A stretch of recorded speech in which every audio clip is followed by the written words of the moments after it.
We present the work of the great leader Kim Jong Il, Socialism is a Science, made public on November 1st, 1994.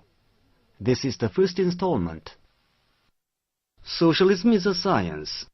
Socialism has been frustrated in a number of countries, but scientific socialism is as alive as ever in the minds of the people. The imperialists and reactionaries are fussing about the end of socialism with regard to the events in some countries which had been building socialism.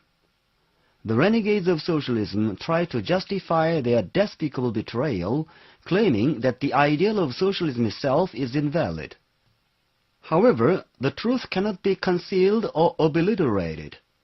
The crumbling of socialism in various countries does not mean the failure of socialism as science, but the bankruptcy of opportunism which has corrupted socialism. Although socialism is temporarily experiencing a heart-rending setback because of opportunism, it will without fail be revived and win ultimate victory for its scientific accuracy and truth. 1. Socialism is the ideal and the revolutionary banner of the popular masses who are fighting for independence. The masses achieve their independence by means of socialism and communism. The people's independence was ruthlessly trampled upon in the hostile class society. Where there is oppression, there will be resistance. Where there is resistance, revolution will break out. The popular masses have vigorously struggled to win their independence for a long time. During this, class societies have changed and the struggle of the masses for independence has developed. However, the only changes brought about when hostile class societies were replaced were in the forms of oppression of the popular masses' independence. The masses were not freed from social and political subordination. The failure to attain the masses' independence in hostile class societies was because all these societies were based on individualism. Individualism is the product of private ownership. Society based on private ownership and its product, individualism, inevitably splits into hostile classes, produces class antagonism and social inequality, and is accompanied by the exploitation and oppression of the popular masses by a small ruling class. History shows that independence for the masses cannot be realized in a society based on individualism. A historical review of the development of human society proves that in order to realize the masses' independence, a society based on individualism must be replaced by a society based on collectivism, by socialism and communism. Capitalism has turned individualism into the unlimited greed of a handful of capitalists. It has precipitated antagonism in the society of individualism to the utmost. Meanwhile, the masses' struggle for independence has entered a new stage of development.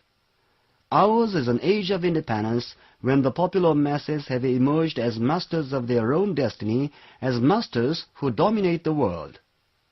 This shows that the transition of a society based on individualism to a society based on collectivism is an inevitable demand of historical development. Collectivism is man's intrinsic need. People can exist and develop only when they work as a social collective. People can transform nature and society and meet their desire for independence not as individuals but only through collective cooperation among members of society. If people are to live in a social collective, they must meet both their collective and individual demands for independence. The collective demand for independence is the common requirement of members of society for the existence and development of the social collective. The individual need for independence is the need as an equal member of a social collective. It is the need which should naturally be met through collective efforts in return for his contribution to society. The individual need for independence fundamentally differs from selfish greed, which ignores the collective and subordinates everything to the interests of an individual. Both the collective and individual needs for independence can be satisfied to the fullest only through collectivism. Individual demand divorced from collectivism becomes selfish greed.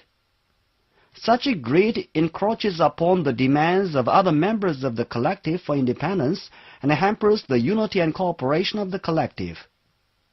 collectivism alone makes it possible to strengthen the unity and cooperation of the collective, to stimulate the creative zeal of all collective members, and to properly combine both the collective and individual demands for independence, and thus fully meet them. Because working in a social collective is the mood of man's existence, and because man's demand for independence can be satisfied only through collectivism, society based on collectivism, socialist and communist society, is the most progressive society which conforms with man's independent nature. Certainly, collectivist principles are not fully applied in all spheres of social life immediately after the establishment of a socialist system, because in socialist society the vestiges from the old society remain for some time. The survival in socialist society of the remnants of the outmoded society is a passing phenomenon. With the development of socialism, these vestiges are gradually overcome, and collectivist principles are implemented more fully in all areas of social life.